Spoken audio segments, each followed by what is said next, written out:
Oi, gente, eu sou o professor Valente, da Faculdade da Água, e estou aqui para a aula de número 13 do curso de Produção de Água em Pequenas Bacias Hidrográficas, e nós vamos começar a falar hoje sobre infiltração e água no solo. Infiltração, nós já comentamos a importância da infiltração. Quando a superfície recebe volumes de chuva, é importante que o sistema de infiltração do solo esteja a pleno vapor para conseguir fazer com que esses volumes de água penetrem no interior do solo. Mas quando nós falamos também que a infiltração, aqui desenhada, era a passagem, era definida como uma passagem conceituada, como uma passagem da água da superfície para o interior do solo. Depois que a água chega ao interior do solo, nós estamos diante de movimentação de água no solo. Então essas duas coisas estão ao lado uma da outra.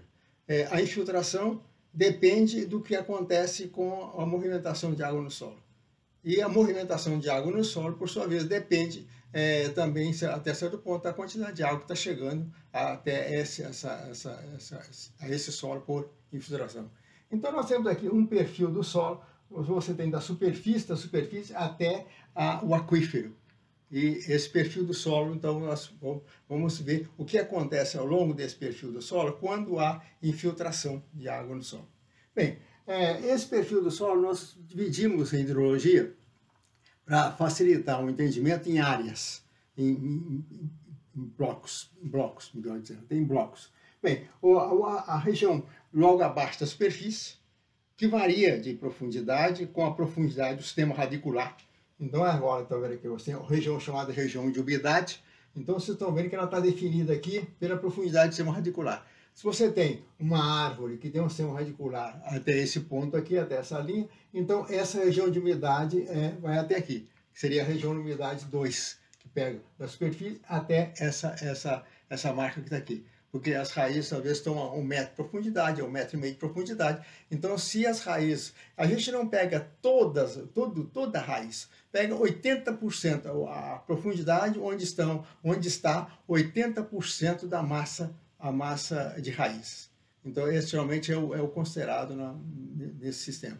Então, onde tiver 80% da massa radicular, então até essa profundidade, então é a região de umidade. Então, se você tem, então, voltando, uma árvore, uma espécie qualquer que tenha raiz com mais profundidade, então essa camada é mais espessa. Quando o sistema radicular da vegetação é menor, é menos profundo, como no caso aqui você tem uma gramínea, por exemplo, aqui, ó, você tem uma gramínea. Então a gramínea tem sistema radicular onde? 30, 40, a massa radicular, 80% da massa está onde? 20, 25 centímetros, 30 centímetros. Então se for isso, então essa região de umidade seria 25, 30 centímetros. Ou seja, resumindo, a profundidade dessa região é definida em função da profundidade do sistema radicular das plantas que vivem aí. É uma região dinâmica, muito dinâmica, porque ela tem uma grande movimentação de água, já que a planta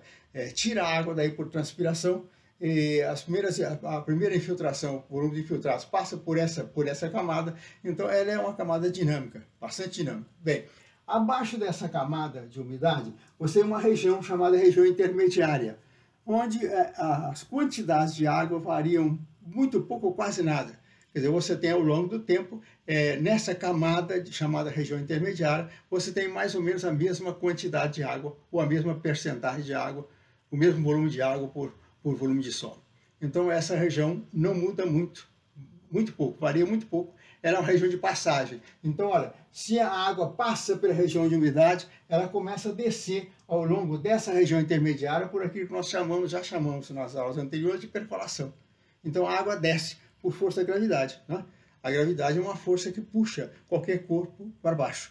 Então esse volume de água que está nessa região intermediária, ele vem sendo puxado para as regiões inferiores pela ação da gravidade. Bem, quando essa água que está descendo encontra uma camada impermeável, ela começa a encher todos os poros do solo. Então você passa a ter só partículas sólidas e água. Então ela vem saturando essa camada de baixo para cima. Então essa região de saturada nós já chamamos de aquífero.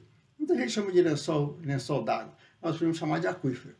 Então, aquífero é essa camada saturada, e é saturada por quê? Saturada pelos volumes de água que infiltram no solo, conseguem atravessar as camadas, as regiões de umidade, a região intermediária, e chega até essa região de saturação. Então, olha, nós já falamos bastante passado, que o interesse nosso é que você tenha, durante o período chuvoso, uma boa alimentação dessa região saturada. Ou seja, você tem um aquífero com bons volumes de água, porque ele tendo bons volumes de água armazenado durante o período de chuva, ele vai ter água suficiente para manter nascentes e córregos com boas vazões nos períodos de estiagens.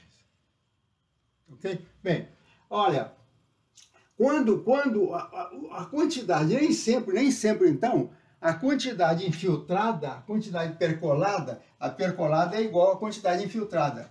Se o solo está seco, a quantidade percolada é menor do que a quantidade infiltrada. Por quê? Se o solo está seco, a hora que infiltra, parte do volume infiltrado vai ser usado para umedecer essa primeira camada de umidade. Nós vamos falar agora mesmo como é que isso acontece, né? Água no solo. Bem, então, se o solo está seco, você consome uma parte do volume infiltrado, pelo menos no princípio da infiltração. Se a infiltração durar, se a chuva durar muito, a infiltração durar muito tempo, você pode ser que, durante esse período da chuva, você possa satisfazer as necessidades de umidade do solo e começar a descer água por percolação. Ou seja, daí para frente, os volumes infiltrados passariam a ser iguais aos volumes percolados. Mas se o solo está seco, não. Se o solo está seco, os volumes percolados são menores do que os volumes infiltrados. Tá? Olha, esse é um aspecto importante, porque a gente não pode imaginar, você não pode imaginar que todo o volume de água infiltrado vá descer ao longo do perfil do solo para alimentar o aquífero. Infelizmente não, porque você tem essa camada, principalmente a camada de umidade, que a planta tira a água, então ela vai ficar precisando de água para recompor suas necessidades.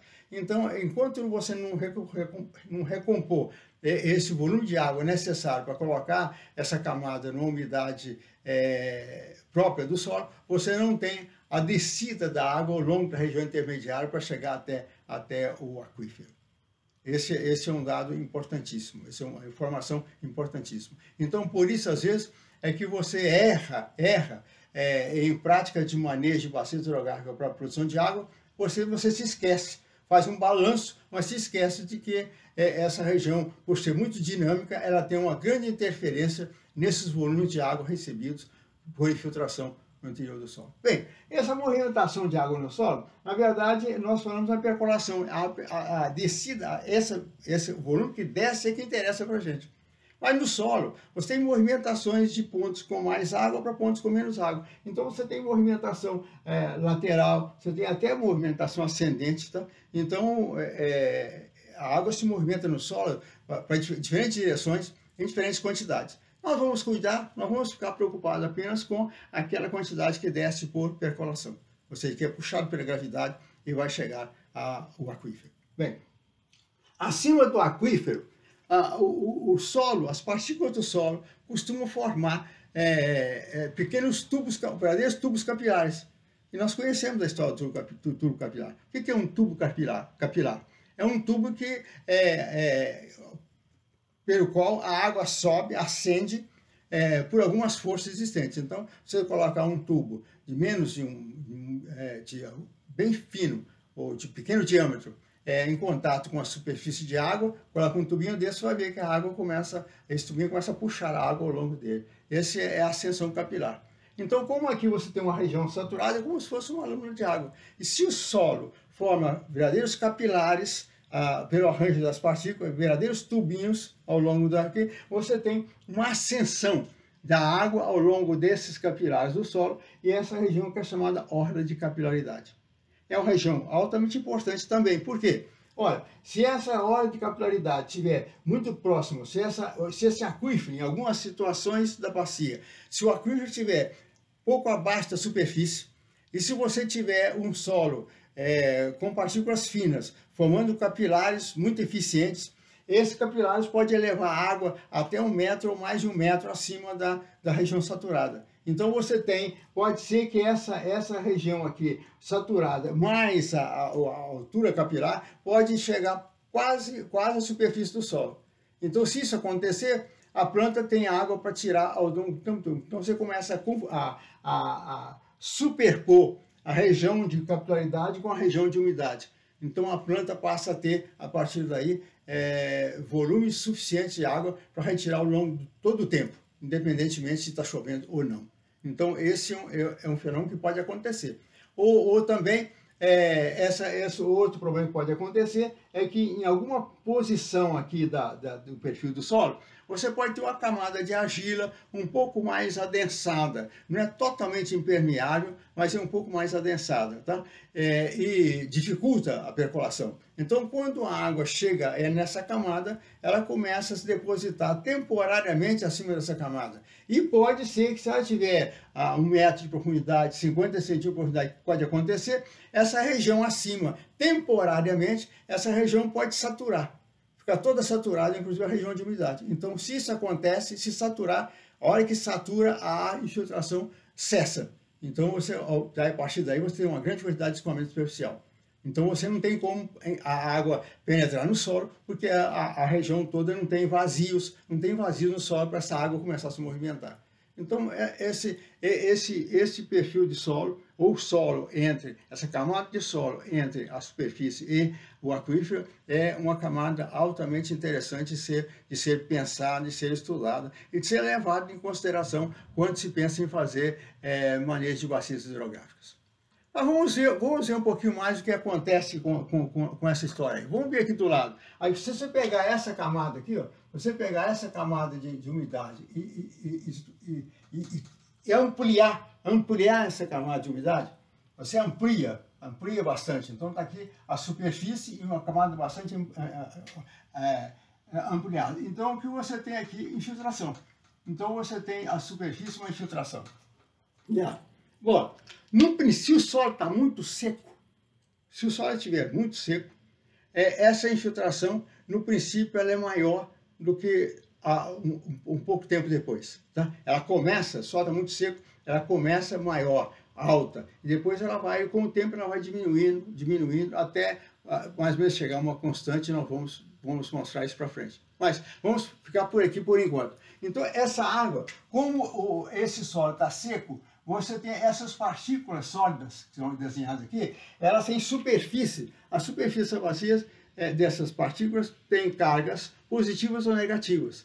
Se está seco, essas cargas são mais intensas, tanto positivo quanto negativo. As argilas têm tendência a ter cargas negativas. Vamos imaginar que seja uma argila com carga negativa, a carga superficial dessa partícula seja negativa. Então, olha, se essa partícula tem carga negativa, ela pode estar com força suficiente para atrair parte desses volumes que estão infiltrados para a superfície. É como se fosse um ímã. Imagine um ímã que você coloca perto de um clipe de malha de ferro. Então, esse ímã, ele puxa as emalhas ou clips em relação, em sentido dele. Bem, então, essa atração da partícula sólida para a água é um movimento mais ou menos semelhante. Tá? Bem, por que a molécula de água que penetrou aí, ela é atraída pela superfície? Qual a razão disso? Bem, olha, você tem um fenômeno chamado de adesão.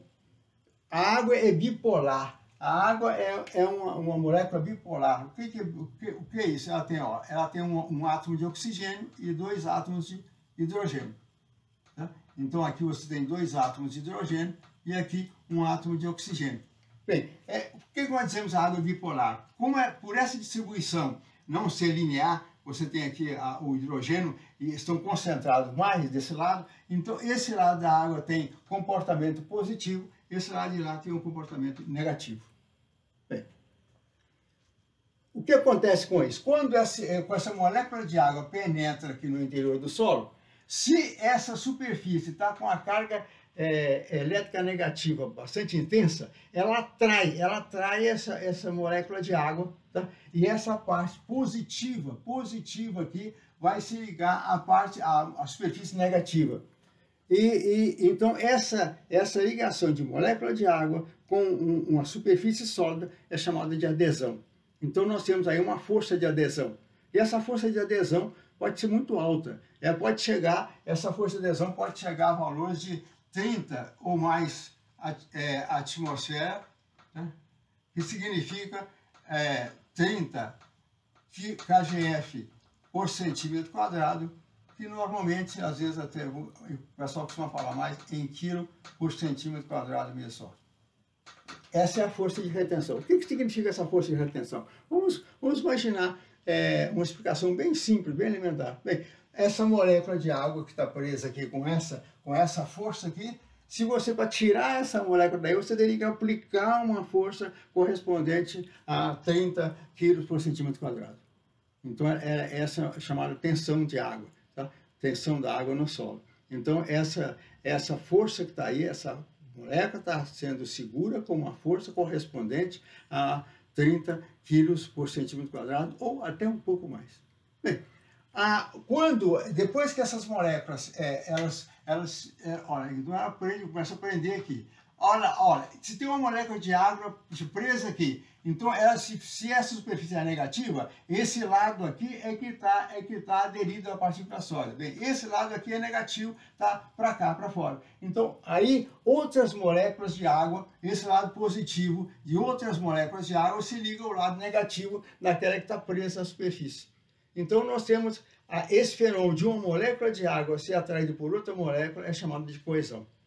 Então, você tem aqui dois efeitos. Primeiro, a adesão, que é a força que atrai a molécula de água para a superfície da partícula sólida. Depois, temos a coesão, que é a força que liga uma molécula de água a essa molécula de água que está presa na superfície. Depois, essa molécula de água vai atrair uma outra molécula de água. Então, nós temos a formação de um filme aqui em torno dessa partícula sólida.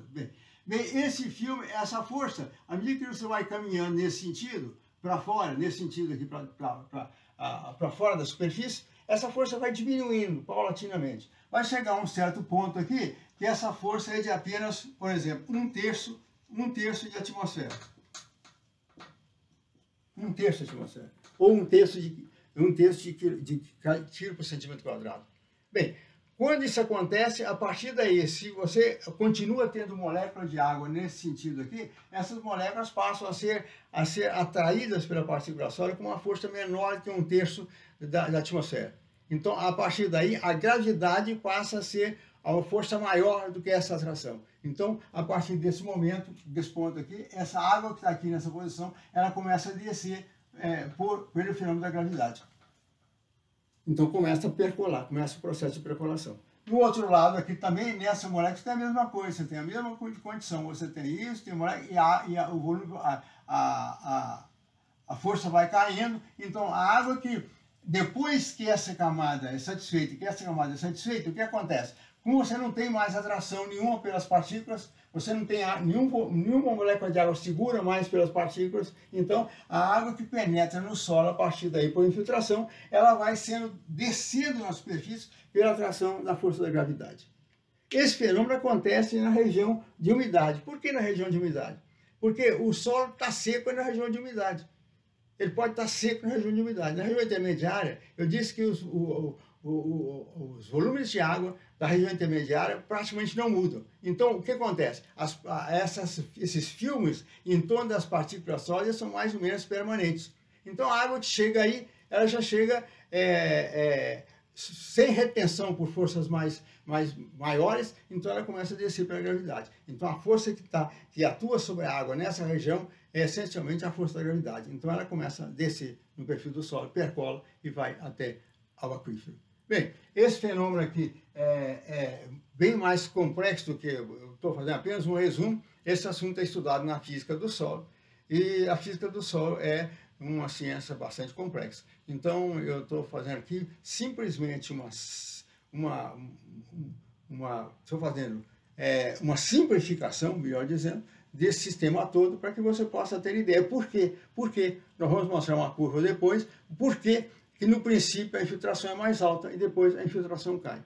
Quando você não tem mais nenhuma atuação dessas partículas para atrair moléculas de água e formar esse filme, quando isso não acontece mais, a infiltração passa a ser constante a partir daí. Se chove o suficiente para que os volumes de água que penetrarem no solo sejam capazes de repor todos esses filmes em torno das partículas sólidas. Se isso é verdade, a partir desse momento, se continua chovendo, o volume de água que penetra começa a ser drenado todo ele pela força da gravidade. Então, esses volumes vão percolar e vão se dirigir ao aquífero. Bem, esse é um aspecto fundamental da movimentação de água no solo e que regula. Nós estamos muito interessados na infiltração, esse é o nosso interesse principal, como que está sendo a infiltração, mas não adianta nós sabermos só quando está sendo a infiltração, se nós não sabemos o que está acontecendo com esses volumes infiltrados ao longo do tempo, depois que eles penetram no interior do solo.